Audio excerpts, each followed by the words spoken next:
नवनिर्वाचित सन्माननीय जिल्हाध्यक्ष यांची कालच निवड झाली। सन्माननीय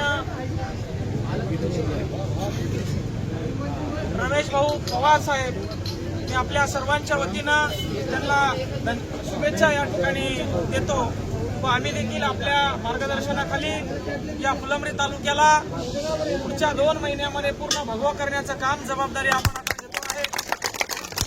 आपल्या शिवसेनेचा बाणा धनुष्य आपण या ठिकाणी आता उचललेला आहे। धनुष्य ताणवण्याचं काम या ठिकाणी बापूसाहेब आम्ही करतो। तुम्ही फक्त निशाणा आम्हाला सांगा कुठं मारायचा आहे, तो आम्ही आपल्याला मारून दाखवतो। व तसेच सन्माननीय खासदार संदीपानजी भुमरे साहेब व तसेच सन्माननीय आमदार विलास बापू भुमरे साहेब यांच्या मार्गदर्शनाखाली शेवटपर्यंत आता या ठिकाणी आपण धनुष्य उचललेलं आहे। शेवटपर्यंत त्यांच्या मार्गदर्शनाखाली काम करू एवढाच एक या ठिकाणी शब्द देतो। व तसेच आपण सर्वजण सकाळपासून 11 वाजेपासून या ठिकाणी थांबले आहात। बापू अर्धे लोक या ठिकाणी बापूसाहेब निघून गेले, पण बऱ्याच जणांची इच्छा होती की बापूसाहेब येईपर्यंत आपण हलायचं नाही, आपण फॉर्म भरायचं नाही, पण नाविलाजानं वेळेअभावी आम्ही फॉर्म दाखल केला। बापूसाहेब या ठिकाणी आपल्या सोबत आहे, त्यांचा आपल्याला आता आशीर्वाद आहे।